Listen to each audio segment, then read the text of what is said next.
Well, the applause you hear is for the folk of Dalkeith turning out to the 34th We Are Up a Book meeting around Scotland.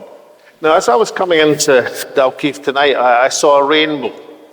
And I thought to myself, well, the only people who are going to find a crock of gold today are those who are earning 200,000. Because after the Chancellor's budget, they'll be £5,000 a year better off. Of course, if you're earning 20,000, then it's less than £200.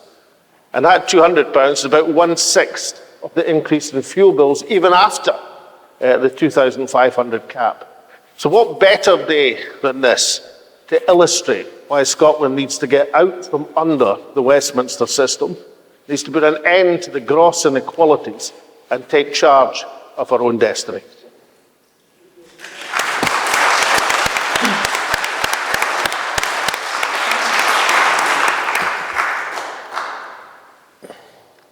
So many thanks for coming along this evening. The event was advertised as Alec as well as Tommy Sheridan, but Tommy's had to cancel at the last minute due to illness. So we've got Eva Comrie here, who's stepped into the breach.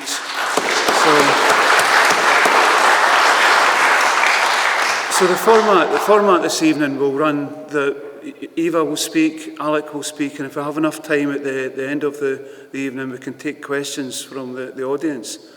And this is, it's really important that people discuss the issue of independence and its relevance to the country in this day and age. So when we're asked why we should continue to campaign for independence, we need to only remind ourselves that individuals and families in Scotland increasingly face not only a cost of living crisis, but the cost of surviving. Last week, the Herald newspaper, through a Freedom of Information request, revealed that thousands of Scottish children are being treated for malnutrition in Scotland's hospitals. You've got to ask yourself, what's going on here? This winter, millions face the prospect of not being able to heat their homes. Indeed, we may well have reached a tipping point when the need for independence has never been clearer than it is today. This is not just a cost of living crisis. We have two crises in Scotland, a humanitarian crisis in an energy-rich Scotland where people can't afford to heat their homes, and a greed crisis where the wealth of Scotland is transmitted directly to the UK Treasury. Unfortunately, many of our politicians seem content to sit comfortably on their fat salaries, while their constituents freeze and struggle to feed their families in the looming crisis. The people of Scotland want a better, fairer society and deserve better than this. Therefore, we campaign for independence. Thank you.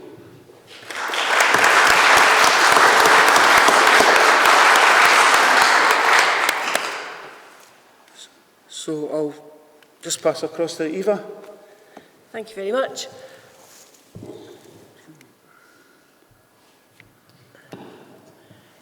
I'm the Equalities Convener of the Alba Party, and today particularly that word equality has never been more important or more significant.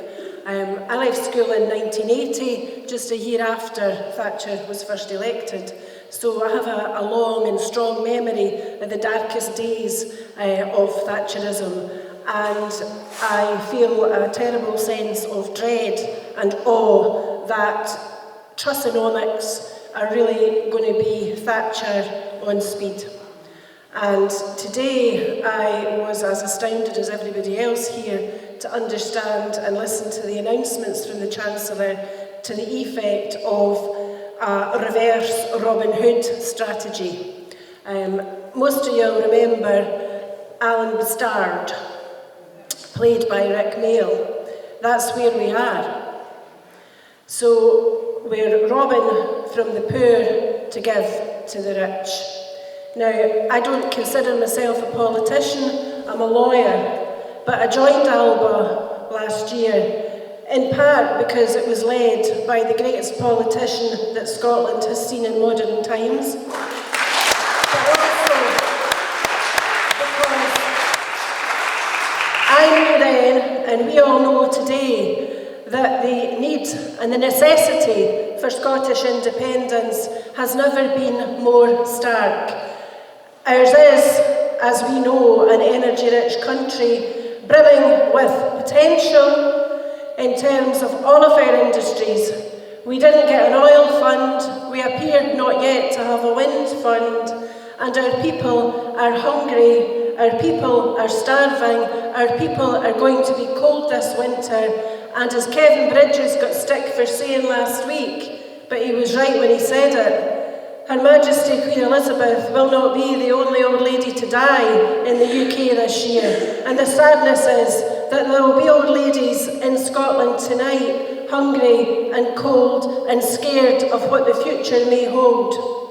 Now, a couple of weeks ago, I was in George Square in Glasgow for what was referred to as a recovery event. It was a commemoration by people in recovery and families of people in recovery for their relatives and their friends who had lost their lives to addiction. And what I heard there, I will never forget as long as I live. Not just testimonies of lost souls and some with happy endings because they've been able to become rehabilitated and rebuild their lives. But I heard that for many in addiction and in difficult times, it's cheaper to buy oblivion in the context of a handful of street Valium at 20 pence each than it is to heat your home or heat your dinner or survive.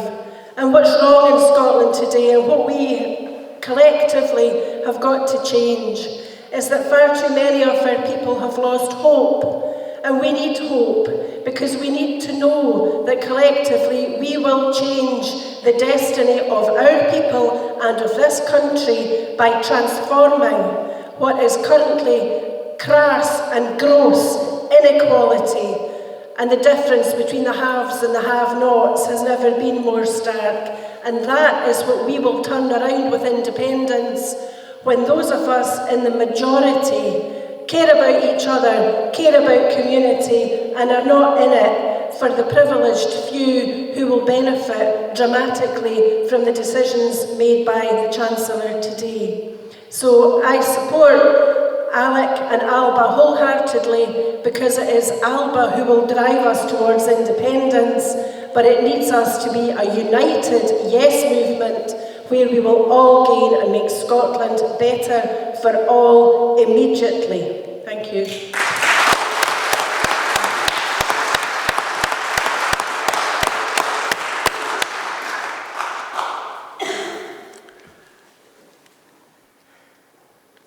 Thanks, Eva. Thanks. So I'll pass across to Alec. Thank you. Thank you, Chair. But you can tell I'm the leader of the party because I get the lapel mic. Now, I was just thinking when Eva was speaking there, she was reminding us all of the wonderful portrayal by Rick Mell of Alan Battar as you have to say that very carefully, of course, as a Tory politician. Actually, Alan Battar, as I remember him, would qualify as a left-winger in today's Conservative Party. I mean, he would be expunged from the ranks of government because he was showing too much the milk of human compassion. In the wee summary that I do before the meetings, I was pointing out that if you earn £200,000, then you'll gain £5,000. Actually, it's £5,220 from the combination of national insurance and direct tax cuts that were announced today. If you're on £20,000, you'll gain £167. I'll just repeat that, just so we can work out the full enormity of what's going on. If you're on £20,000 a year, you will gain, your total gain from the combination of tax and national insurance will be £167. And if you're on £200,000, you'll gain £5,220. Now, we're in a church here, but you wouldn't have to be a Christian or of any faith to understand that for thousands of years, humankind have rejected that sort of inequity. So the combination of human progress over the last few thousand years and all the great religions and all the other ethics that have been developed by humanity have come to a conclusion, and Kwasi Kwarteng, who sounds like a villain in a Bond movie, I actually need to get Sean Connery back to sort him out, I think. He actually has the effrontery to stand up in the House of Commons and announce this as a great triumph. Now, of course, as we know, it's quite extraordinary that a Tory Chancellor giving away billions of pounds to their friends in large corporate corporations, in energy companies, in the financial sector, actually gets to a position that even after announcing this enormous giveaway of money that he doesn't have, even after that, the pound goes through the floor and interest rates start to rise. So even the giveaway, for anybody in middle income with a mortgage who's thinking, well, I'll get, maybe £1,000 out of this. Not only will that be wiped out by the increase in energy bills, won't it only be totally undermined by the inflation, they just need to wait for next month's mortgage rates to see it totally swallowed up as mortgages go through the roof and sterling goes through the floor, fueling inflation and impoverishing every working person in the country. So that's the reality. The last time the Tories even approached a budget like this was in 1988, when there was a young member from Aberdeenshire who got up to intervene in Nigel Lawson's budget. Nigel Lawson was having a great triumph. It was the height of Thatcherism. And I got up to ask him a question, which incidentally is not out of the rules of the House of Commons. It's not out of the rule book. You can question anybody in any statement. I mean, mind you, after I was told to sit down and decided not to, that's perhaps more arguable. But the act of asking him a question and saying how could he defend tax cuts for the rich, the poll tax for the poor, and nothing whatsoever for the National Health Service, little did I think that we would still be in the position more than 30 years later, that another Tory Chancellor of another generation of Tories turns the clock back even further in terms of impoverishing working people, mismanaging the economy, and giving what's left of the cake, the borrowed cake, to their pals in the city and the oil companies. Now, I have argued this case for Scottish independence for a long time. And it should be said in terms of people who are supporting it back in 1988. I mean, independence for, a Scottish Parliament for most people was unlikely. An SNP government in a Scottish Parliament seemed far-fetched. And independence seemed out of question and out of the box. It wasn't even taken seriously as a political idea. So there's been a transformation. But can I say to everyone, as I've been saying on these Alba books around the country, that time is not on our side in these matters. I know that people argue about economics, and the most important thing I ever got told in economics when I was an economist was my boss in Royal Bank of Scotland, when it was a decent bank, once told me, he said, listen, Alec, he said, anything over $1 million is just a big number to most people. And that's absolutely true. Anything over $1 million is just a big number. You can blizzard with statistics. What we have to appeal to, those of us who want to see our fellow citizens get behind this independence cause before it's too late, what we have to appeal to is common sense. We live in a world where natural resources are scarce. Not just gas, which we see this now with its quintupling in price, and not just oil or hydrocarbons, but water.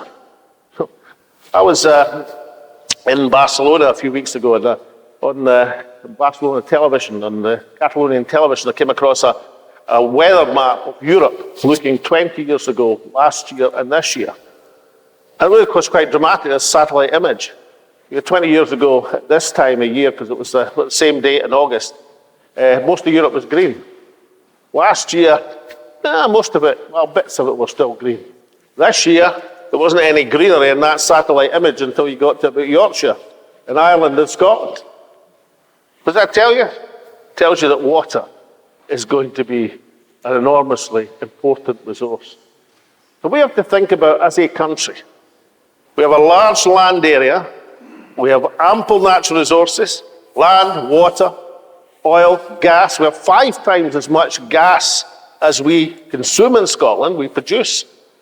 Now you might think, given that we've got 5 times as much gas as we consume, how come we're poorer when the international price of gas goes up 6 times?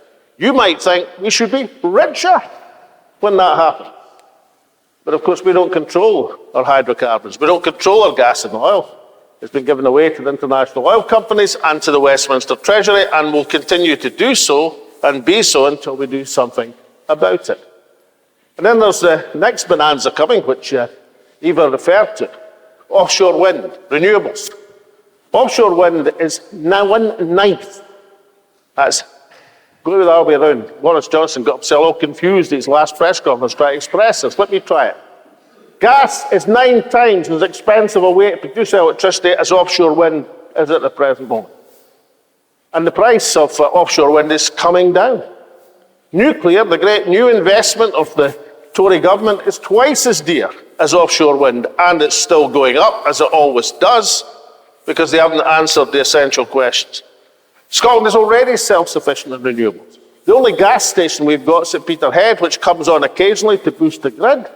So I'll ask the question again, why are we all paying? Why are we to be grateful that our oil and energy bills, our household electricity bills, are only going to double after the energy cap over the last year? Why would we be grateful that the oil and gas producers in the shores around Scotland and the energy providers and those who are providing cheap energy through their sensible investment in renewables are going to benefit to the tune of £100 billion, untouched by the Tory government?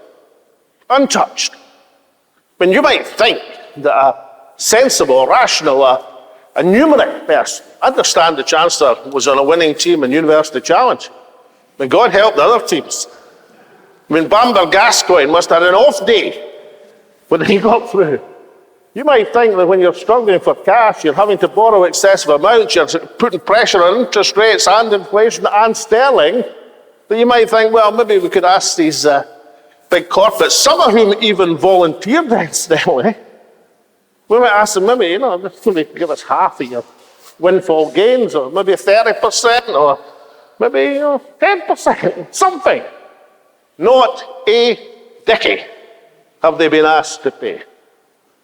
I've never seen a country more capable as the UK in mismanaging its natural resource endowment, of wasting the wealth, most of which is in the waters and shores around Scotland. And the contrast, of course, we should make is with our nearest small country across the North Sea, Norway. A generation ago, when I was an oil economist, Norway decided, tell you what we'll do, how we'll tackle international oil, because people said, what's tiny little Norway going to do with the massive oil companies of Chevron, of BP, of Shell? They're going to take Norway to the cleaners. And all Norway did is said, well, actually, through our company Statoil, we want a share in every single oil field. We're not paying for it. That's what you get for your license. And they had a share in every single oil field in the Norwegian sector. And that meant they had information about every single oil field. And that meant they evolved a taxation system where they not just produced more oil and gas, but produced far more benefits for the Norwegian people. And that's why, of course, they now have an investment fund of $2 trillion, the largest investment fund in the world. Now, you might look at me and say, well, actually, that's all over now. Oil and gas, that's finished. Well, I think we've had a demonstration that it's not finished. It's still very powerful. And, of course, it is possible to make it environmentally compatible with the future of the planet. All you have to do is insist that every single license you offer comes attached to a commitment to carbon capture. You don't get a license unless you store your carbon. They'll still drill, they'll still exploit, they'll still produce, and they'll store the carbon. And out of that, we might get the hydrogen economy, which will actually have a clean burn gas, which can heat our homes and enjoy the proceeds. But our point is, the thing that Eva mentioned, the offshore wind, is worth billions. And what did the Scottish government, and it was the Scottish government, the Crown Estates Commission, one of the very few benefits we got out of the vow. Remember the vow? week before the referendum. You don't have to vote for independence. The Daily Record. In fact, Murray Foote, the editor of the Daily Record, who brilliantly as a piece of journalism, disgraceful as a piece of morality, actually produced that, now works for the SNP. So obviously he's had a complete Damascene conversion, now sees the error of his ways, maybe not. But in the vow, it was determined that what Scotland needed was not to vote for independence, but get all these powers without voting for independence. We'd have, as Gordon Brown expressed it, the most powerful parliament in the Western world. Quasi-federalism was what Gordon Brown said. What actually happened is the only thing we got was a squeeze on Scotland's finances and the devolution of the Crown Estate Commission. And I thought to myself, well, that's good actually, because there's going to be a lot of wealth in the hands of the Crown Estate Commission. I had a very uneven relationship with the Crown Estate Commission. They own the foreshores. Some people think like Caledonian McBrain own the foreshores because of a rhyme in the Western Isles, but actually the Crown Estate Commission have entitlement over the foreshores of Scotland. And they're entitled to charge for licenses for people landing things from offshore. And I thought that's good, because when we get to development of offshore wind, then we'll be able to make sure that at last the people of Scotland will get a fair share of natural resources. And what happened earlier this year? Crown Estates Commission, because unfortunately after devolution they left in charge of the Crown Estate Commission the same toffee-nosed idiots who were in charge of it in the first place. But the guy who just left, I'm sure he was the world's best forester, which was what his profession was. I'm sure he was brilliant at forestry. But how does that qualify you for taking on some of the biggest companies on the planet when you're allocating offshore licenses? I don't know. But anyway, for whatever reason, whether it was his fault or somebody else's fault or the Scottish Government's fault, we ended up giving away the first portion of licenses for a few $100 million. That sounds a lot of money. It is nothing. And crucially, not asking for a share in every single offshore wind field. Because we could produce 10 times our electricity requirements from offshore wind. With a balanced grid, with hydrogen, with pumped storage hydro, we have no difficulty supplying Scotland, and no difficulty exporting that energy to the people that need it. Or even better, we could bring the big users of energy to the power, as opposed to sending the power to the big users of energy. Clean, green, renewable, affordable power for the Scottish people and for Scottish industry. So I think the case over these years, since 1988, since the last unequal Tory budget, has been made, and the logic of it is impregnable. But two things we need to do to ensure success.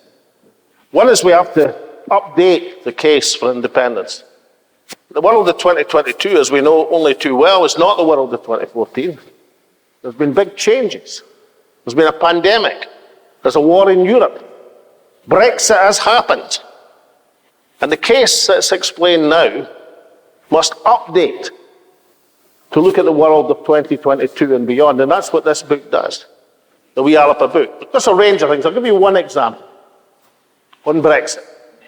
The policy formally of the SNP is to say, right, we're going to get back into the European Union as quick as we can. Now, that's fine, except as quick as we can probably means 5 years. And you've got to think of what you do when you're negotiating independence. When you're sitting opposite people like Kwasi Kwarteng, I was going to say Liz Truss, but perhaps that wouldn't be too difficult. But you're sitting opposite these hard-nosed folk who are impoverishing people at the present moment. You could say, let's say, well, actually, we're going back into the European Union, fine. In 5 years? Not so fine. Because that means you're in limbo for 5 years. So we explain in this book, that means that we say, right, okay, that's it. Can't find anywhere to go. No safe harbour, let's give up. Well, luckily for us, there's another organisation called the European Free Trade Association, EFTA. There's 4 members, Iceland, Norway, Switzerland and Liechtenstein. Not the biggest countries in the world, but it can't be too bad a place to be, because every single one of these 4 is in the top 10 in the world of wealth per head. Now, merely joining EFTA doesn't guarantee you being in the top 10 in the world, but it can't be too bad a place to be if the 4 existing members are all in that bracket because, well, they've got resources. I mean, Norway has oil and gas and renewables. Well, if only Scotland had oil and gas and renewables. Iceland had fish. If only Scotland had fish. Switzerland has a major international banking system. Well, if only Scotland had a major international financial sector. We've got everything that any of these countries have. And although I've never argued a single time over these last 35 years that Scottish people were better than any other country, I'm damned if I'll say we're any worse. And we have the capability for an ingenious and talented population to put our natural assets and abilities to use. And over a period of time, we'll be as successful as these countries.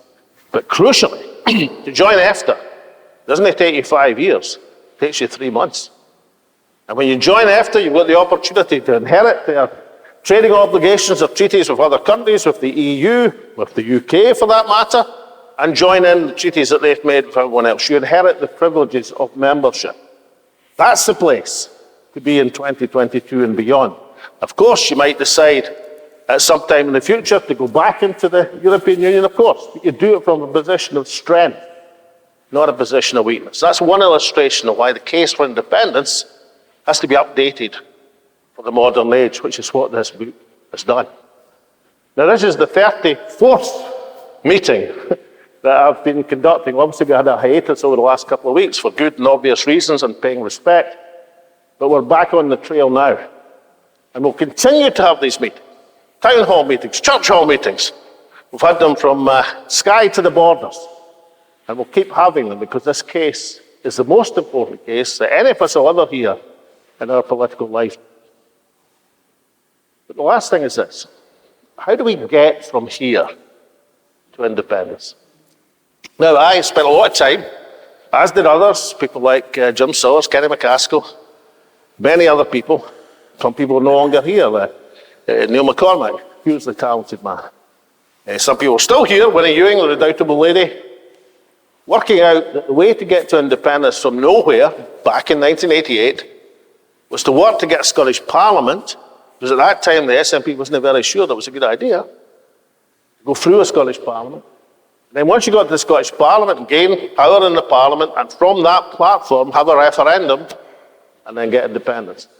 And I have to say that it worked right until that last bit.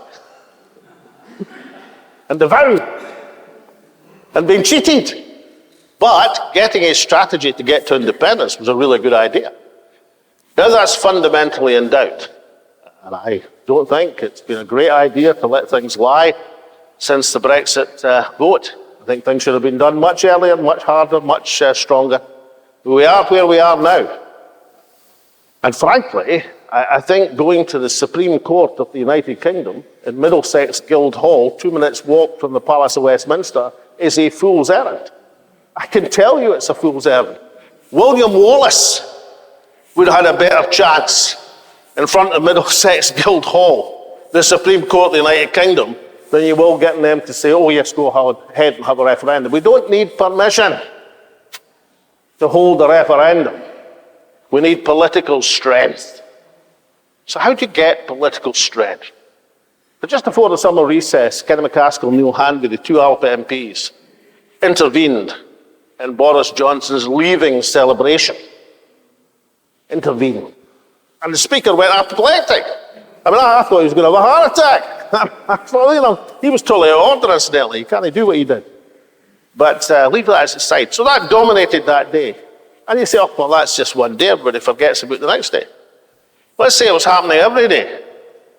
There are nearly 50 MPs in Westminster who believe in Scottish independence. Let's say every single day of every parliamentary session there was an intervention. And you don't need to intervene by standing up in the middle of the Prime Minister. You can intervene by parliamentary tactics. A guy called Charles Stewart Parnell held Westminster in the palm of his hand in the 19th century. You can play Parnell with Westminster if you've got the political determination to do it. We've never been in a position of almost 50 nationalist MPs. Use the position. Because of all the mounting difficulties of this government, the economic storms, the market, sterling plunging, interest rates going up, and all the rest of it, They couldn't even conduct a session in Parliament until they answer Scotland's democratic call. Then where would they be? They would have nightmares about coming into work. So there's ways and means with the political will. Secondly, you don't have to stay in Westminster all the time. We have right now a majority of MPs and MSPs who believe in independence. They should meet as a convention now and take that appeal to the international community, not to the Supreme Court of the United Kingdom, but to the international courts where we might get justice, who will recognise that Scotland as a nation is entitled to the right of self-determination, whether it's the UN Charter, the Helsinki Accords, or in terms of freedom of expression, the Strasbourg Court in Europe. But the collective will of those who are elected to serve is what represents the sovereignty of Scotland. The sovereignty of Scotland doesn't lie in Westminster, doesn't lie in the Supreme Court, it lies in the elected members chosen by the Scottish people. They just have to exercise it. And in combination with popular demonstration, you have the ingredients of political pressure that will bend Westminster to Scotland's will. So back in 2012, I didn't have any of these things. We had 6 MPs at Westminster. We had a majority in the Scottish Parliament. And David Cameron had through his coalition government, had a majority at Westminster. But he had to bow to agree a referendum. Why did he do it? Well, there's a whole range of reasons why he did it. But the biggest reason was he thought we were going to have our own. If he didn't agree, then we were going to have our own referendum, as he thought, a free question referendum, which were guaranteed for progress. And he thought, well, far better to agree to a single question referendum. So he agreed to a single question referendum, and the Scottish Parliament set the terms and the franchise and the date. But it was a matter of political pressure, a strategy. No matter saying, I'll write a letter when I get a no, I'll say, oh my goodness. Or I'll write a letter when I get a no, I'll go to the Supreme Court. A matter of using the political power and pressure that you've been invested. I'm not saying it's easy. I'm just saying it can be done. I only got one mandate for a referendum. One. There's been 4 since 2016. And if we're not prepared to have politicians who exercise that mandate, then we're going to languish and we'll come back. Hopefully I might not come back, but some of you will come back. Not all of us. In 30 years' time, and we'll be saying, my God, that's another Tory budget. This time they've gone for the whole works. You know, nobody earning less than, 100,000 gets to own a house, or whatever. God knows. But we have a choice to make. There's alternative destinies out there. We can either be a self-respecting nation with control of our own resources, with the talent and ability of our population to make a success of our country so we can hold our heads high, or we could be coming to meetings every time the Tory Chancellor has an unequal budget and saying, they've done it now. I prefer the former, because the former is the route to independence and self-respect. Thank you very much.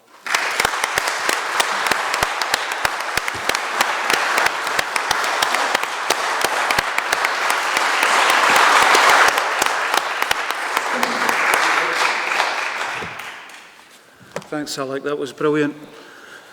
Can I just check before we move on to questions? Does everyone have a copy of the wee blue book? Great. Okay. So we've got plenty of time here, and if we could take some questions from the floor, just put your hand up and we'll get a microphone across. Would someone be able to? This lady here, and then I'll come across here. I'll give you that one.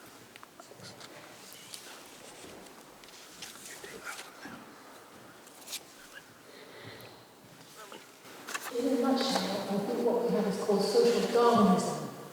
And everything's going to tippy top intentionally with leaving the poor, all of us poor, and the environment poor. So it's a cultural issue as much as a political one.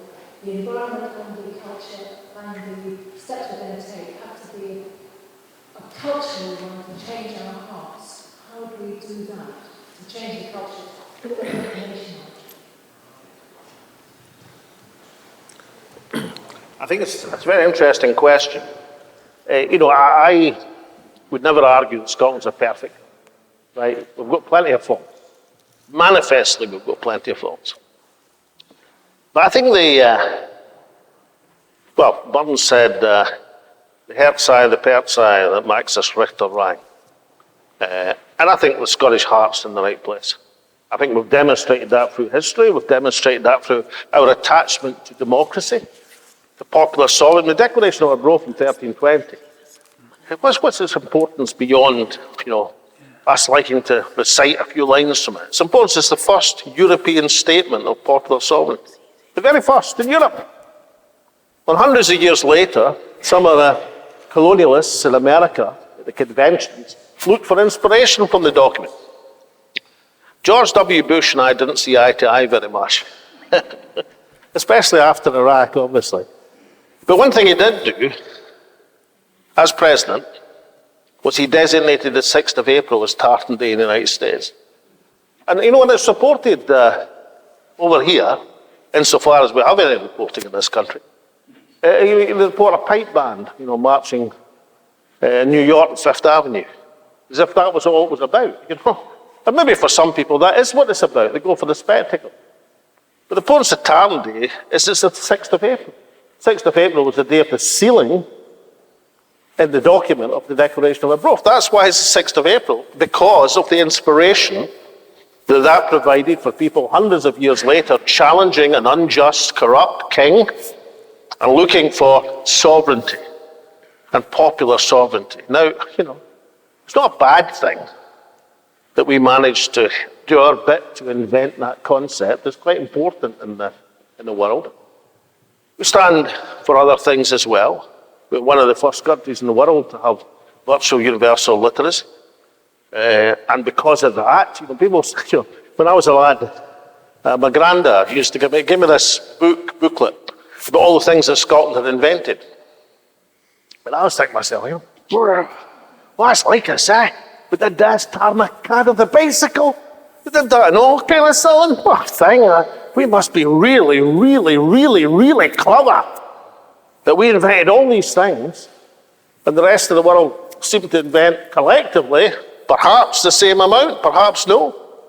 Because the reason we invented all these things is we were one of the first countries on earth, I think Scotland and Bavaria actually, to ensure universal literacy and education for all of the population. And because we educated people, then you had more people who could discover things and invent things and become geniuses. Because other countries were only using that small section of the population that Kwasi Kwarteng was addressing his budget to today. While Scotland was using everybody. Hence the demonstration of Scotland. An American historian wrote a book, Arthur Herman, saying how Scotland invented the modern world. And given it was an American that wrote it, I think we can say, fair assessment. There's some bits in the modern world I'm not so sure about, but nonetheless. So I think the heart's in the right place. There is our national poet Robert Burns is one of the greatest exponents of equality and humanitarianism the world has ever seen. Abraham Lincoln took his inspiration in the dark days of the American Civil War. He had a book of Burns' poetry at his bedside and read it every night to give him strength. So we've made a contribution. We're not perfect, we've got manifest faults, but we have the opportunity, if we choose to handle it, of an enormous platform of resources, our talented population, to actually do some good in this world, further good, if we've only got the sense and sensibility and courage to grasp that opportunity.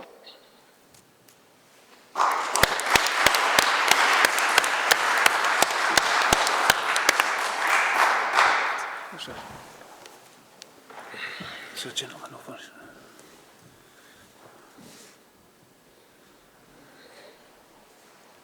So good, I didn't realise we were going to have breakfast. Do you want me to do that one?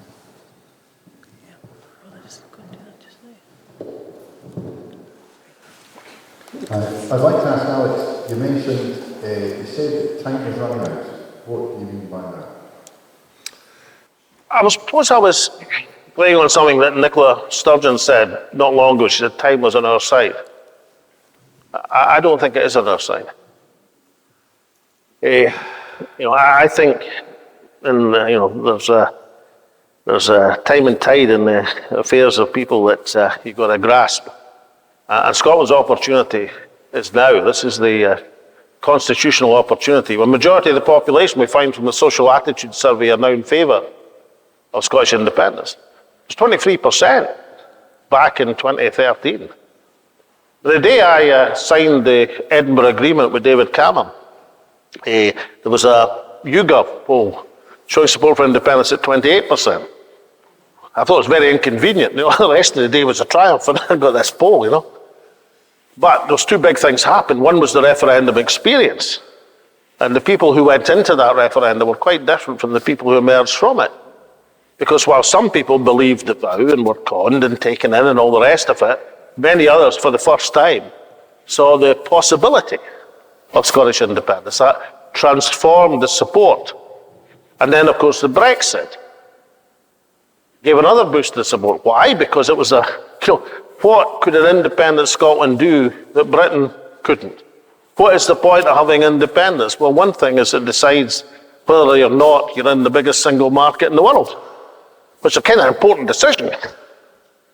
So these two things together have taken that support to 50% plus. And I don't pay much attention to the day-by-day opinion surveys. Apart from the fact that lots of them are rigged or rigged by the papers that commission them, because every newspaper in this country, with the exception of the National, is a unionist rag. And they distort the news to follow that agenda, of course they do. But the social attitude survey gives you a good reading of what's going on. Now, if you get to that position of strong public support, but don't then take it to achievement, take it to gains, you allow the Westminster government to chip away at your powers, which is what's happening at the present moment. They've got the Scottish Parliament in a financial squeeze at the present moment by the way they've structured some of the tax changes. If you allow that to happen, and you allow that chance to go by, then I don't think time is on our side. And there's another very obvious reason, that for lots and lots of folk, not me, not many of you, but some of you probably, but for lots and lots of our fellow country people, time is not on their side for this winter, never mind over the next few years. So we've got to a situation where we either go forward or I suspect we'll go back. I don't think politics stands at an equilibrium. You can say this point has been reached and we won't go forward, we won't go back. I think it's one or the other. And the route forward is not as clear as we made it and worked for years to make it. That advantage has been lost, unfortunately. But it can be regained. But you mustn't put yourself in the hands of other people. And the one thing about self-determination, the clue is in the two words, self-determination. It's not the UK Supreme Court's determination. It's not the British Prime Minister's determination. It's not the House of Commons' determination. It's self-determination. And you must never allow the decision to be made by external forces, particularly ones where the game's fixed and the game's a bogey. So we have to recognize that and have something like, I don't care if somebody says, oh no, see that wee bit of that strategy you've unveiled of parliamentary intervention, popular agitation, and the elected convention. That's I think that should be tweaked here and there. I don't mind that. As long as that happens, something like it happens. Because I do know how to marshal political pressure. I spent a lot of time at Westminster. God help me, I know them. I know what they react to. And you've got to understand, it's not just the transient politicians here today, gone tomorrow. It's the whole institution. They've been seeing off self-government movements for generations, for centuries. Delaying, dividing, splitting opinion. That's the tactics. They've got a whole somewhere in the Foreign Office, there's a rule book. How do you respond to movements for self-government, for independence, right? Now, it's well thumbed. Now, in most cases, it hasn't worked. I mean, in my time as a member of Parliament, I probably met the High Commissioner for every single one of the 50 countries which have obtained independence from Westminster since the Second World War. And they were, I mean, it's a huge assortment of countries. Some large, some small, some rich, some poor, some highly successful, some struggling. Enormous range of countries. You know the one thing all these 50 had in common? Not one of them said, we're coming back. No one. So I think we're at a turning point. We either go forward or Scotland will be dragged back into the dark.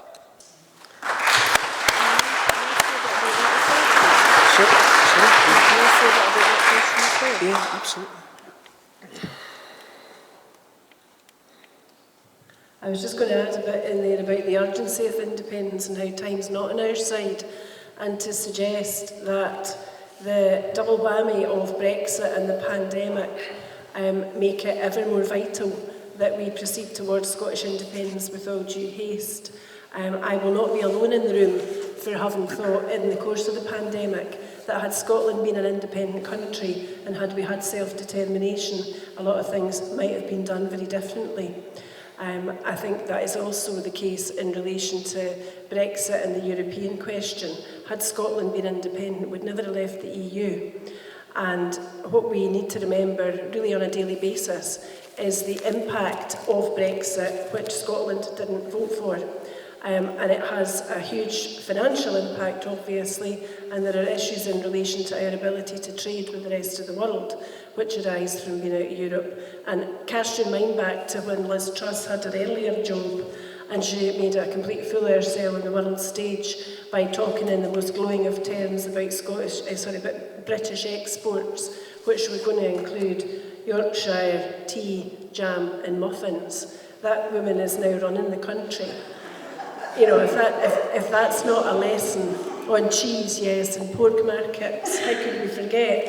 So, you know, it's easy to say Prime Ministers come and Prime Ministers go, but we're going to continue down a very long, very dark road if we remain as part of the United Kingdom for very much longer. There's much more at stake than simply dignity or common sense or our reputation in the world. Lives and livelihoods are being lost daily, and that position is only going to get much, much worse.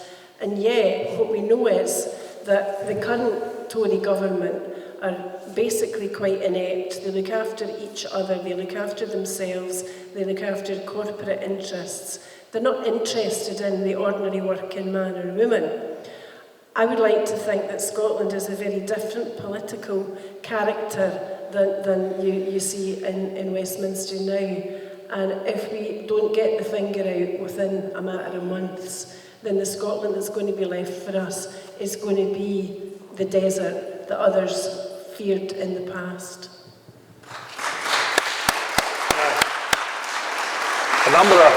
A number of people very dutifully filled in their cards, so I think they should ask their own questions. So can I ask Heather McLean, David Henry, and then Kevin, I think it's Gata, to ask their questions, and we'll answer them in an ensemble. Okay, I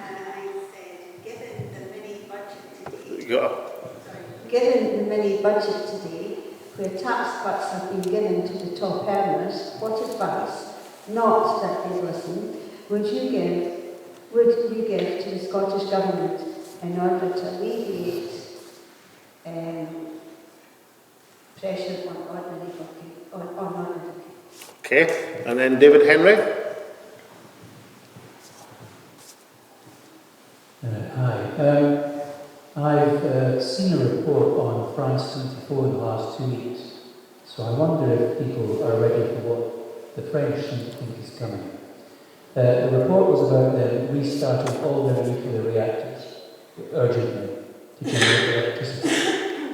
The price of electricity at wholesale, according to their minister on France 24, is currently €85 per megawatt hour. The reason they've urgently restarted all their reactors is because they predict it's going to be €1,000 per megawatt hour by 2023. It leads me to believe that the 100 billion that has just been announced by the UK government to try and fill the gap of the current wholesale price is going to be dwarfed by a 12-fold increase. How do we reverse that as fast as possible to protect people in Scotland? And lastly, in this trio of questions, Kevin, I think it's Gatter? Kevin Gatter? Yes, hi, good evening. I'm from the United States and visiting here in Scotland, and I'm thinking about your movement in more of an international perspective or international face. What is it that you would like us to know, those of us who are not living in Scotland or in the United Kingdom, to know about your movement? You know, in the US, we don't know very much about Scottish independence, as you all are well aware. We have our own host of issues that we're dealing with over there. But what would you like us to know? Well, I didn't know you were in the audience, Kevin, but I did a wee bit about the United States and the 6th of April and Tartan and my sole point of agreement with George W. Bush. I think, more than anything else, Scottish independence is not unique, but it is remarkable in this troubled world, in that it's a movement that's been pursued for 100 years. And not a single person, not one single person has lost their life arguing for or against Scottish independence. Everything's been done peacefully, constitutionally. Even our opposition to the poll tax, the non-payment campaign. Well, I don't have to tell an American about non-payment campaigns of unjust taxes imposed from elsewhere. But I'll think about that. I'm not, sort of saying, oh, well, well done us, and that entitles us to this, that, and the next thing. But it would be quite nice, and probably a decent lesson in a troubled world, if a peaceful movement for change was to win. I mean, it would be a good lesson in democracy. Scotland's an ancient nation. It's right of self-determination. It's in a voluntary union with another country. And if that country is allowed to unilaterally renege on that voluntary union, which has been accepted more or less by every UK Prime Minister over the last 50 years, even Margaret Thatcher, Scotland's greatest political opponent in living memory, said in her memoirs, Scots are an ancient nation. If the Scots were to determine on independence, no English politician should gainsay that process. Even Margaret Thatcher wouldn't approach what the Tory government are approaching now. It doesn't matter how you vote, doesn't matter what you say, doesn't matter what you think. You're no getting it. We're no having it. We're going to keep you fast with the resources. So I would say we ask our American and international friends to respect a movement which conducts itself peacefully and constitutionally, to respect the ancient nation of Scotland and its rights, and to recognise that if these rights are not to be acknowledged internationally, then everything else that's said in the world is so much hot air.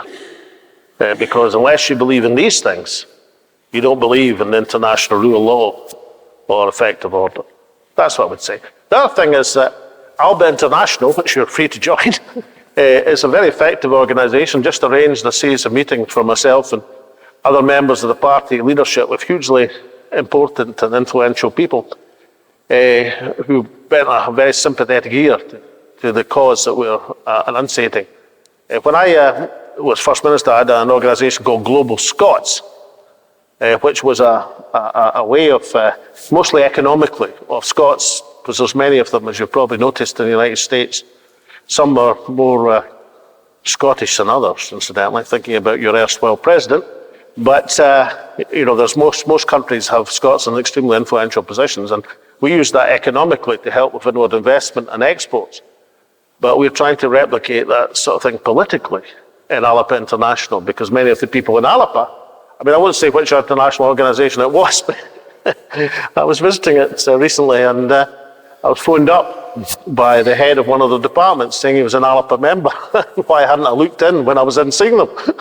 So that sort of help is extremely important. Now, Heather, the Scottish Government's caught in a vice now. I think this, certainly what I would do, is I would look at the allowances at the bottom end of income tax to give more help to those earners at the bottom through the allowances which they can control. But the top end is a huge problem. Why is the top end a problem, right?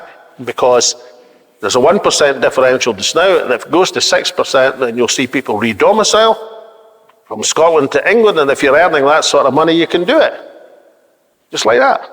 So if we're keeping that, because that's the sort of taxation system we want, it's very difficult to coexist with an unequal system south of the border.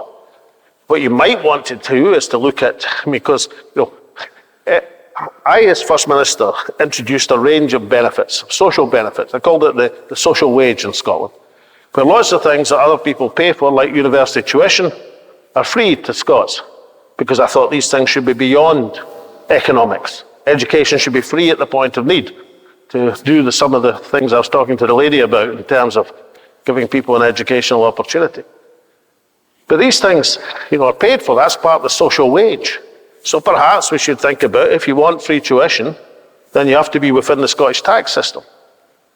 Otherwise, you'll get people who opt out of the Scottish tax system, but will want the free tuition. So that's a very difficult balancing act for the Scottish Government to take. I don't envy them. But the one thing they should certainly do is to give support at the bottom end of the income scale through the tax allowance system. And that they can do. And that they should do. And I think they should do a bit more on the child support as well. But it's not easy because they're caught in a vice. That's exactly why we need independence, because unless we control the resource, you're always going to be, well, it's a bit like Easter Road, kicking uphill. You're going to be kicking uphill in every single decision, and all you're doing is ameliorating. You're trying to cut the rough edges out of a harsh decision, as opposed to creating your own tax system for equality. And the last one, David, a great question, incidentally. I'm very impressed that you listen so avidly to French television and in English. Oh God, you've disappointed me. I was imagining you sitting there practicing your mange two. Yeah, well, it's a simple answer, incidentally. The price of offshore wind is £50 a megawatt hour and falling. And the prices you've quoted, £85 rising to £1,000 a megawatt hour.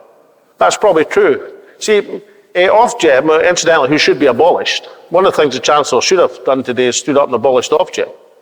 But Ofgem price electricity on the international price of gas. Despite the fact that we get next to none of our electricity from gas in Scotland, and even England only gets 40%, or roughly 40% of it from gas, it's all priced in the international price of gas, regardless. It's ludicrous, mental, off their heads. It's marginal cost pricing, and it's a formula they've been applying for some years against many people who told them it was hokum. And it is hokum, and it's been proved to be disastrous hokum. But basically, it's the cost of production which should dictate your electricity prices. And we're in the fortunate position that we've got low-cost production coming out of our ears. As I said, a reasonable estimate would be 10 times our own electricity needs. And we should just need to harness that. Now, the question is, do we allow that great bonanza once again to be controlled by international capital, by giant energy companies, or do we do as the Norwegians did with oil and gas, demand a share in our own natural resources? I vote for the second.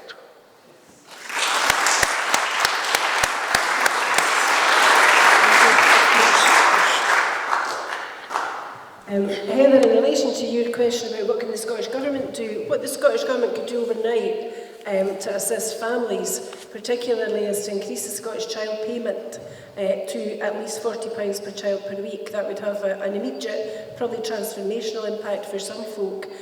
What they could also do is extend the rollout of free school meals to all children in nursery, primary and secondary school.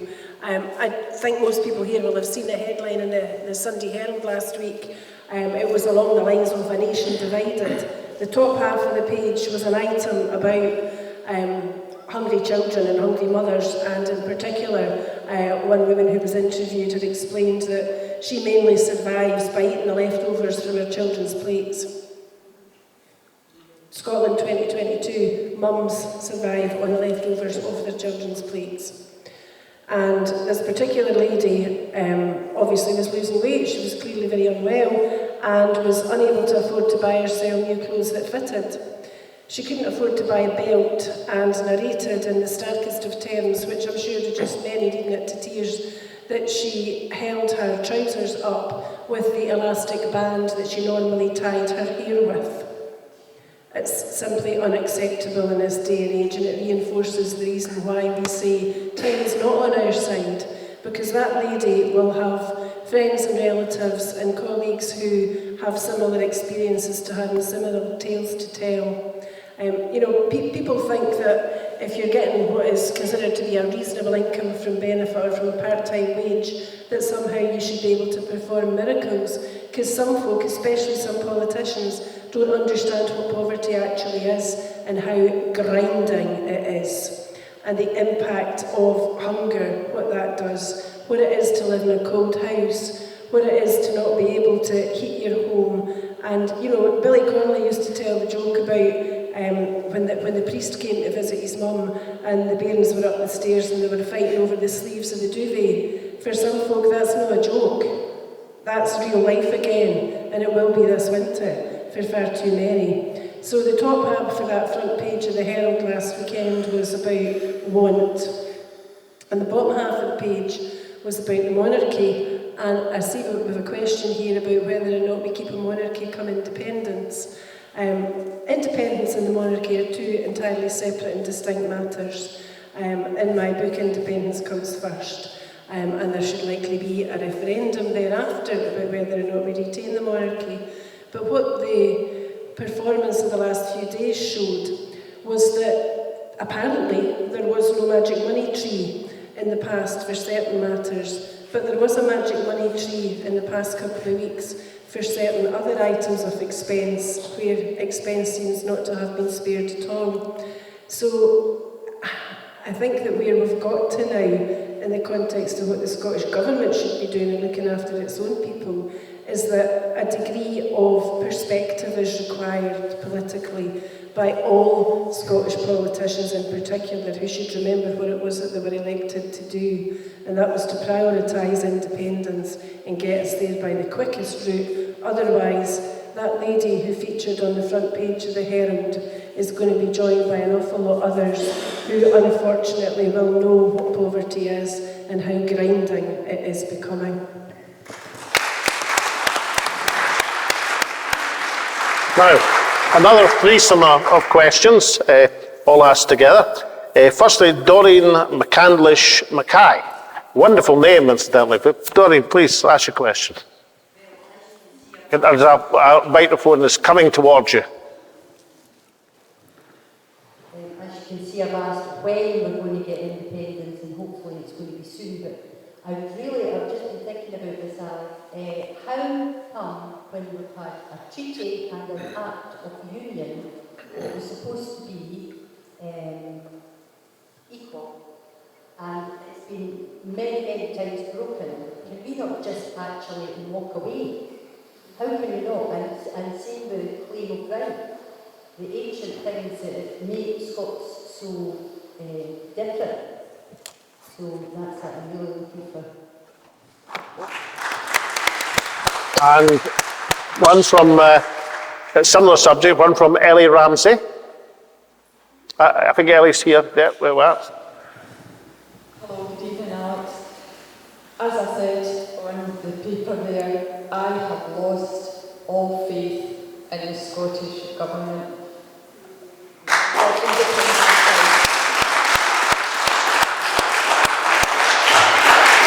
I watched Nicola Sturgeon on the TV, and I find that a lot of people may not agree with this. I find her now grim. There's no passion. There doesn't seem to be any fight left in her anymore, and quite frankly, I despair.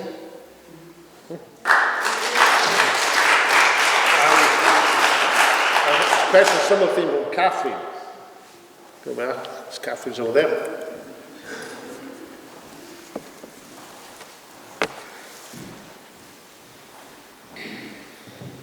Thanks very much.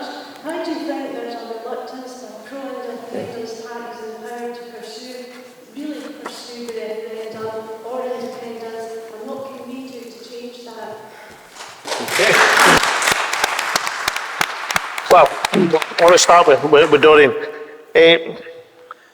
Claimant rights really interesting. I mean, I was quite struck by Roddy Dunlop, who's the Dean of the Faculty of Advocates, a very distinguished and brilliant lawyer in Scotland, was having a debate with a variety of people about the claimant right. And he said, oh, no, that's ancient history, it's meaningless. And then blow me, at the Accession Council, King Charles III has to swear an oath to uphold the principles of the claimant right. And as I pointed out in a series of tweets, now you can say, as many people would, was bits of the 1689 claimant right that wouldn't withstand modern scrutiny. You know, it was anti-Catholic, for example. But it can't be antique if a new king has to swear an oath to it. Incidentally, I think Charles would have been very wise before he swore the oath to paraphrase, which I'm sure he'd have wanted to do. Say, look, this is not really about religion. This is about upholding the people's will. You see, the claimant right in Scotland, the Scottish history, is not a single document from 1689 or anywhere else. It's a golden thread that stretches through history from the Declaration of Arbroath onwards. And what's behind it is the idea of contractual government, the sovereignty of the people. What was contractual about the Declaration of Arbroath? It wasn't the bit that said, you know, so many as 100 of us remain alive, we shall never subject to English domination, subjugation. That wasn't the bit. It was the bit that said, King Robert's our king, good King Robert. But listen, if he doesn't uphold our rights, we'll get rid of him and we'll get somebody else. That was the crucial bit. That was the bit that said, this is a contract. You're the king, fine. But if you don't uphold the rights of the community of the realm, as it was termed in the 14th century, brilliant phrase. Why did they have to invent the phrase, the community of the realm? Well, they invented it because their king was first in English, then a French jail. King John Balliol, who hadn't proved too successful, Toom Tabart. So they had to find a way to say, what is this thing? It's not the king, it's the whole community of the realm. And it wasn't just the nobles and the barons. Some people say, oh, it's all about nobles and barons. No, it wasn't, eh? What the document says is the nobles, the barons, and the whole community of the realm. They're already mentioned. So they invented this concept. That's what people do when they're in extremis. They invent new thinking. And that's what Scotland did. Much, I think, to the betterment of humanity back in the 14th century. Very handy for America. Very handy for other people through the ages.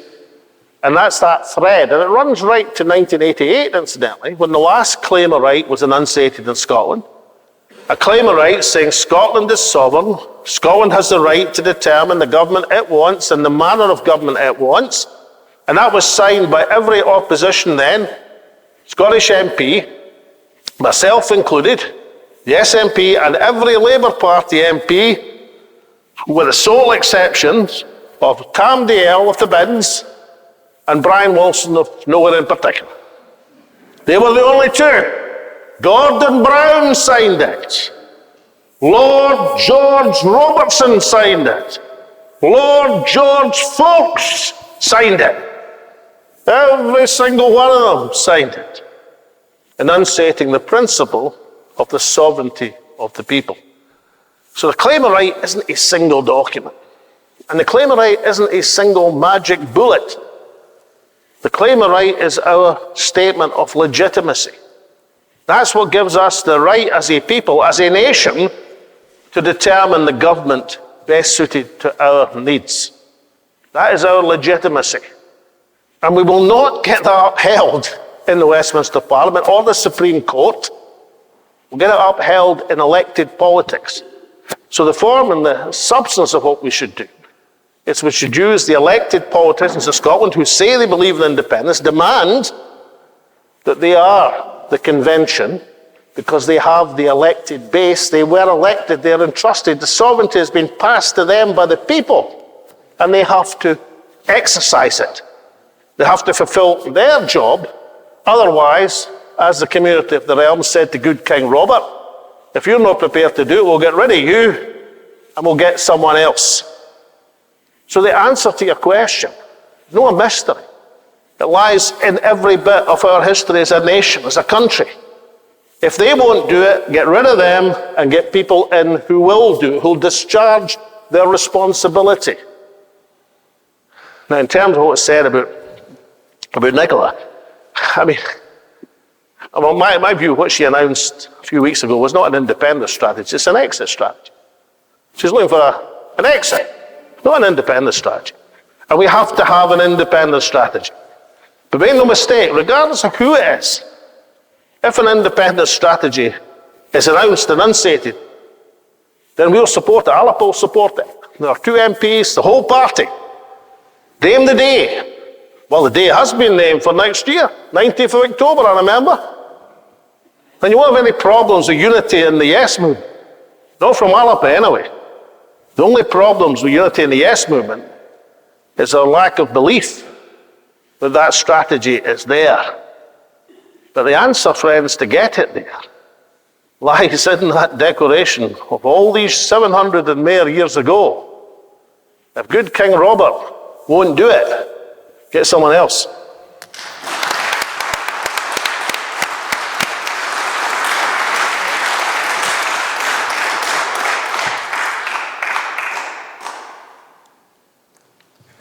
I'm sorry that you feel despair. I felt that too, more than once, and I still do sometimes, depending on developments. And you sit and you watch the telly and you hear the latest announcement and your heart's in your boots again, thinking, when the hell is this going to start going somewhere? You saw the 11-point plan. I don't know what number of that we're on just now, but it feels like about number 1 sometimes. In reality, though, Alex spoke about electoral support and electoral events. But between now and October next year, what needs to happen, quite frankly, and I think everybody here knows this, is that the Scottish Government, the leadership of the SNP, has got to move up a gear and must look serious, and must look far more serious than it does at the moment. That is said, being very conscious that Alba absolutely, completely, totally supports the notion of a referendum next year. We would prefer it to be earlier than October next year, but if it happens then we will be 100% behind it. However, we can only have that referendum if either the Supreme Court authorises it or we're led by a government who are determined to proceed with it anyway. So we have to make sure that the referendum occurs, and we also have to win it. And we're only going to win it if we continue to persuade people around to the independence cause. And we're only going to persuade them round to the independence cause if we sound that we are confident about Scotland's abilities to stand on its own 2 feet.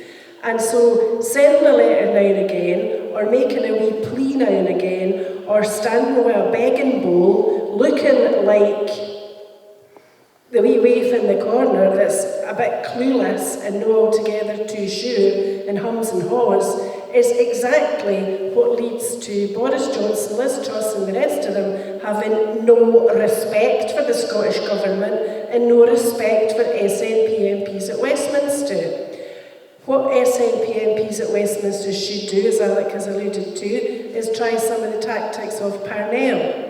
Because in everything that's happened in the past few months in the context of independence, the one event that true independence supporters invariably cheer and salute is Kenny and Neil's stand walking out of Westminster. And people at meetings like this say repeatedly to us, why the heck didn't the SNP get up and follow them out the door? Well, why didn't they? A direct challenge to Ian Blackford and his cronies. When are you going to follow them out the door? Because there is absolutely nothing to be gained by going to Westminster and sitting there meekly and mildly talking the talk if you're not going to walk the walk. Walk out the door, you'll get back in again eventually, but show them that Scotland means business.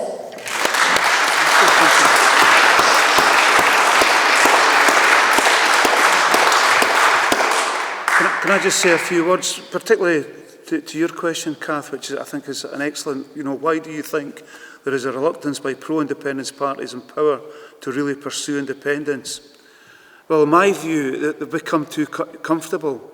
And independence is a revolution, a peaceful revolution nonetheless, but a revolution.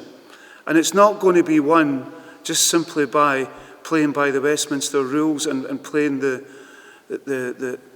game of the establishment. We've got to, as has been pointed out by both Alec and Eva, we've got to look at other tactics such as were pursued by Parnell in the 19th century.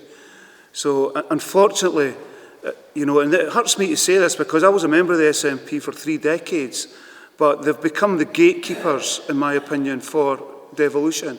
And they're quite happy with the status quo as it is. And in order to move forward towards independence, we need to shake that up.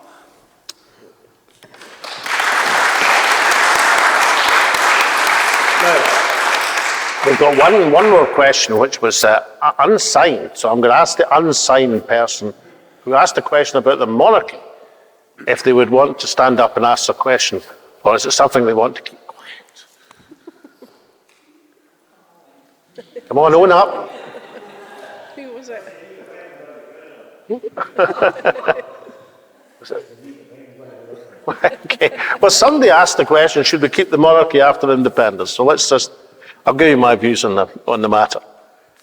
Now, I watched over the last 2-3 weeks this amazing parade of people who came on television, BBC, Sky, claiming to know what the late Her Majesty the Queen's mind was on the issue of Scottish independence. I actually watched a lady in Sky the other night say that the Queen had managed her passing at Balmoral to manipulate the case against Scottish independence.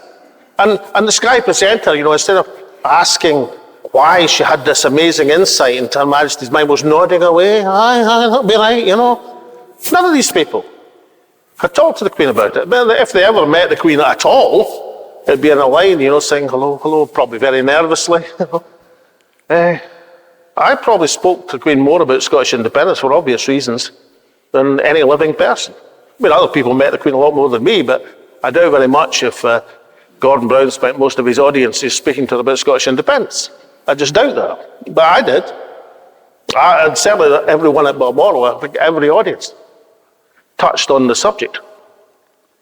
Now, in 2011, I went to Balmoral and I made a suggestion to Her Majesty the Queen. And I should say that it's no secret I held the Queen in the highest regard.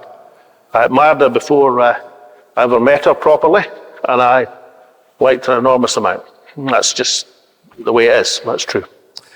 Anyway, in 2011, I went to Balmoral, and I had a wee idea, you see, so I thought I would ask for her support. And that was, I had noticed that there was an awful lot of royal birthdays. A multiplicity of royal birthdays. More and more. And in a royal birthday, what happened was, in all the Scottish Government buildings, the saltire flew all the time. And on a royal birthday, the Union flag was put up beside the saltire. And the Union flag, we'll have to understand, is a political flag. The Union flag was devised by Scots King, Jaime the Sack, James I, James VI, devised it as a political instrument. They had a competition. Incidentally, you should see some of the other entries in that competition. They were really duff. But he devised it deliberately, originally as a naval flag. It's not actually the Union Jack, it's the Union flag, it should be correctly termed. But originally as a naval flag, hence the Jack, to try and promote this new entity, which he was now king of. Because remember, Scotland was an independent country. England was an independent country. But James VI wanted a bit more than that, hence the Union flag. So it's a political flag. So for obvious reasons, as the nationalist First Minister of Scotland, I wasn't over-entranced by having the Union flag flying outside all the offices of which I was custodian. Except on Remembrance Sunday and Armed Forces Day. Why? Because that's the flag that people fought under. And you have to respect that, in my opinion. But royal birthdays seem to be a bit much. And I mean, there was like 25 of them, and probably a lot more now. So I said to the late Queen, I said, look, I think, given it's a royal celebration, that we should fly the Royal Standard of Scotland. The line rampant, as people here will know it. And she said, well, First Minister, is the Royal Standard a popular flag in Scotland? I said, ma'am, it's beloved.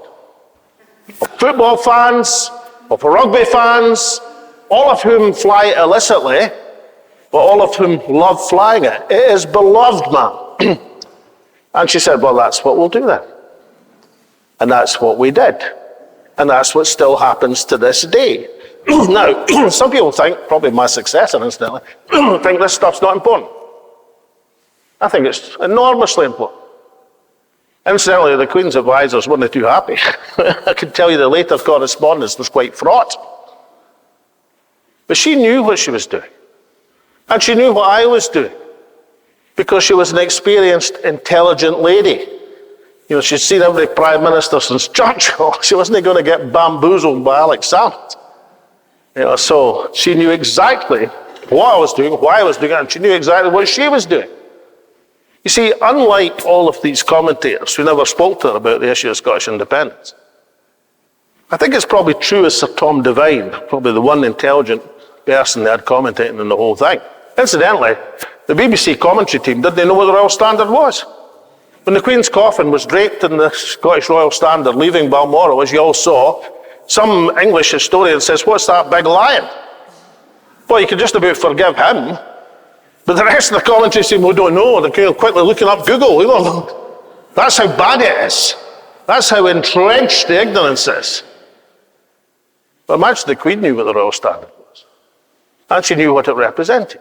It was the Royal Standard of Scotland. Because I believe that by, I don't know what, 1977, I wasn't around in 1977. So Rob Devine says she thought she was an instinctive unionist. That's probably true.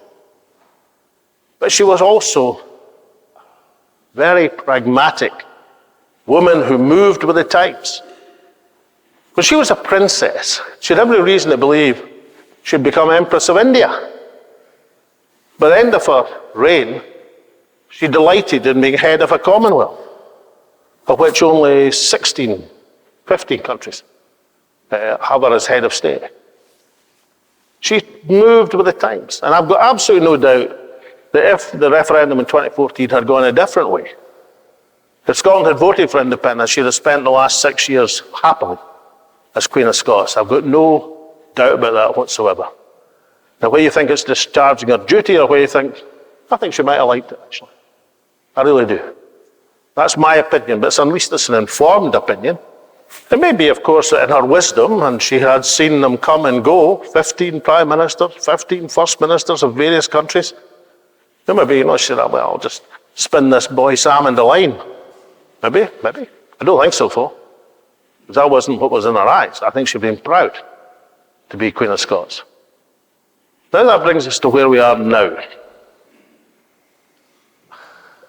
I think, as Eva rightly says, if we're successful in this enterprise and we establish an independent country, then there'll have to be a written constitution. And people after independence will vote on that constitution. They'll vote to what rights they want to see as a country. And one of the issues in that constitution will obviously be the head of state. And my guess is, if you're establishing an independent country in the 21st century, you don't automatically think it'd be good to have a hereditary head of state. And people say, oh, why was it different? Well, it's different because the Queen was there. And she had been there for 70 years of exemplary service. Times change. And I think in that context, I think Alba have got it right, that our argument will be it's time at that stage for an elected head of state for an independent country.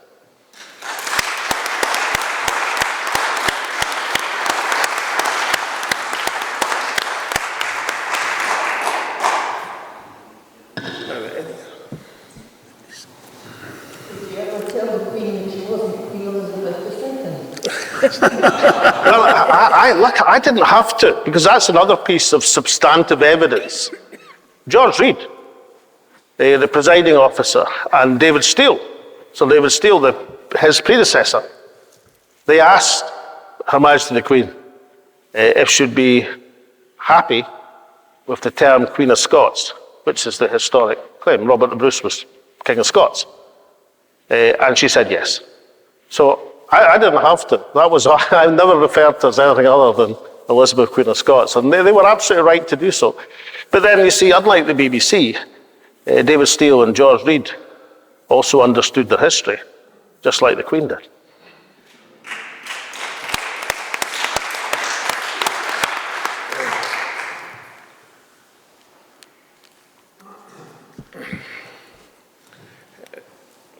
I think maybe our last round of questions before we wrap up. Yeah. How, apart from marching holding banners, are there things that we can do under the law? For instance, we have human rights. And the human rights must have certain voting rights, obviously we do. Why don't the people of Scotland make a collective, one massive Scottish collective human rights vote to the European Court? Okay. Well, I think that's one aspect. What I think, and as I said, I'm quite happy if people say, oh, we should do that slightly differently. But basically, the bones of a strategy to obtain independence from the position we're in would be as follows. That is the parliamentary intervention day after day after day that I spoke about. That's what Charles Stewart Parnell did to get Irish to the brink of home rule in the 19th century. A much weaker position in many ways than we're in, or the independence movement should be in, with its MPs at the present moment.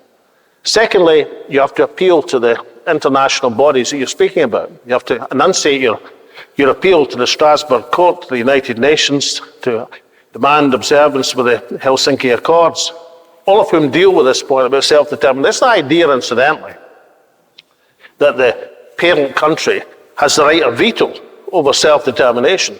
That's been dealt with so many times, but nowhere better than the UK's own legal opinion, the United Kingdom's legal case about Kosovo, where they demolished that argument and said, no, if it was up to the Soviet Union, where the Baltic states would be independent, then nobody would ever be independent. It's a nonsense. And it's been exposed as such. But to have that appeal properly, that appeal has to come, in my opinion, from the elected representatives of the people. They are the people who are entrusted with a mandate, entrusted with the sovereignty, and I said what to do if they don't do it. And thirdly, popular agitation. You're nowhere without popular support. You have to demonstrate the political popular will.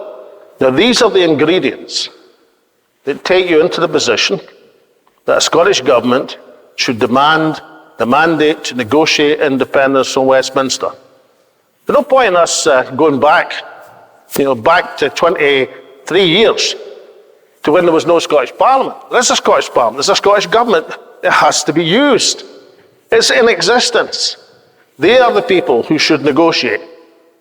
If we'd won the referendum in 2014, I'd have negotiated independence for Scotland from David Cameron. Mind you, he'd probably resigned, so it'd be his successor. But it wasn't to be. But that's the body who should negotiate the independence. And the three things that, in my view, are essential are parliamentary intervention, day after day after day, until they're sick of the sight of us.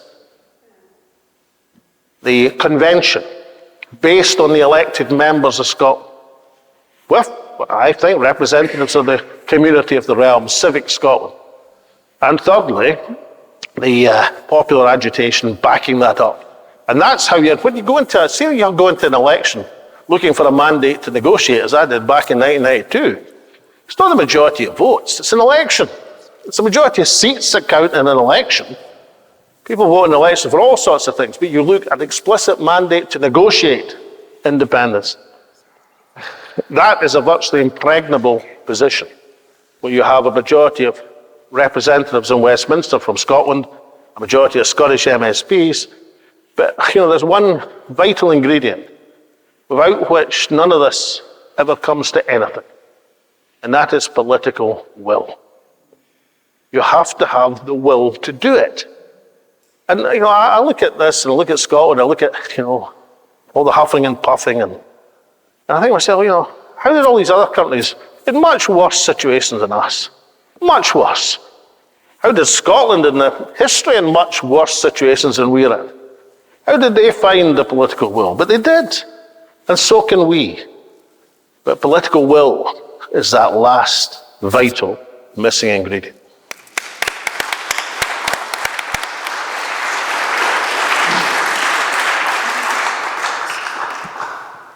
It's no secret that I'm a court lawyer, and if you've got a case going to court, you don't wait for the decision and then decide what your next move's going to be, because you never put all your eggs in one basket. And what we need to have, as Alec has outlined, is a number of different strategies, and they should be ongoing all the time, every day. We should not be sitting on our hands waiting to see what the Supreme Court says. The Scottish Government shouldn't be sitting on its hands waiting to see what the Supreme Court says. Our MPs and our MSPs should be being visited and emailed and called repeatedly, and they should be told day in and day out that we, the people, demand action. We require them to be accountable to us. We elected them over and over again on a mandate to get independence. We didn't elect them to sit and wait for the Supreme Court to say no and then decide what the next step was going to be.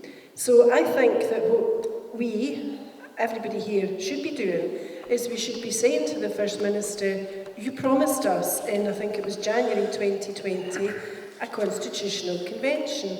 Where is it? There's no reason for that not to happen now. Alex referred to that too. Every Friday from now until the 19th of October next year, every MP, MSP, councillor, elected who supports independence should be meeting in Edinburgh once a week to figure out the plan as to how we achieve independence if we're not going to get that referendum, and if we are going to get the referendum, how it is that we're going to persuade people round to our way of thinking. So in terms of where do we go from here and who can do what, the other stuff that we as private individuals have to do is to persuade others of the case for independence.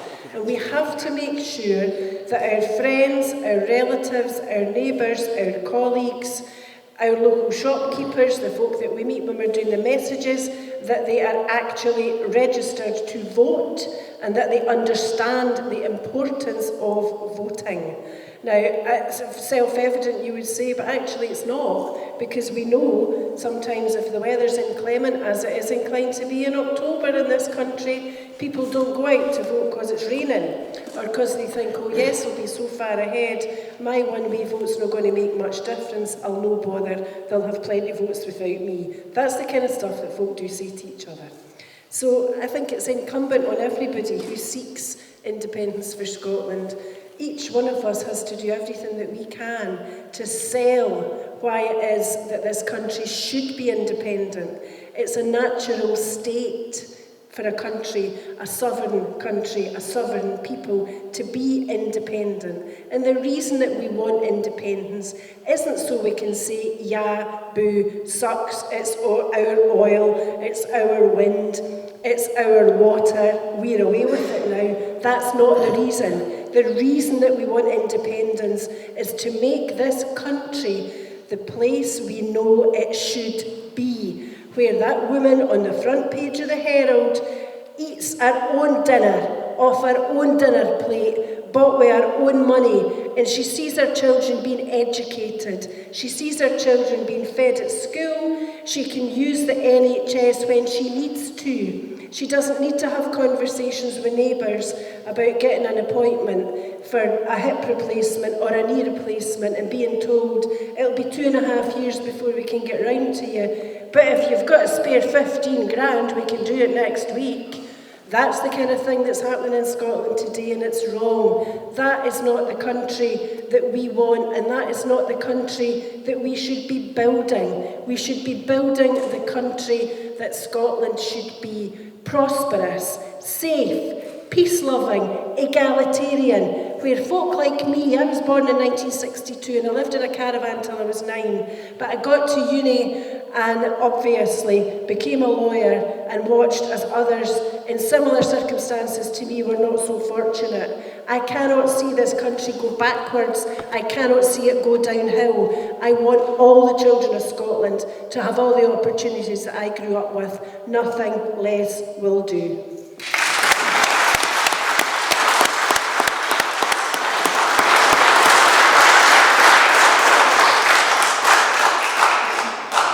I'm just going to pass over to Alec to sum up, but I just want to thank everyone for coming along this evening. I just want to make a couple of points. I was lucky enough to be supported when I went to university when I was 38, and I was supported by my trade union through a trade union scholarship through Ruskin College down in Oxford. Now, when I used to go in as a union rep and speak to the managers, we didn't just go in there and ask, and then when they said no, turned away and went away home again and just gave up. We had to look at other tactics. And that's one of the reasons why I've joined this party, Alba, because I don't believe that just by following the establishment rules we're going to achieve independence. It'll be a peaceful, as I said before, a peaceful revolution, but a revolution nonetheless. But once again, I want to thank you all for coming along this evening. It's been great to see some faces I've not seen for a long time. So thank you and good night.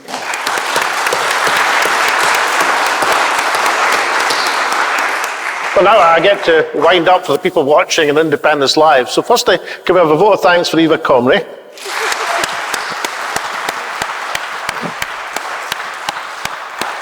And a vote of thanks for the chair.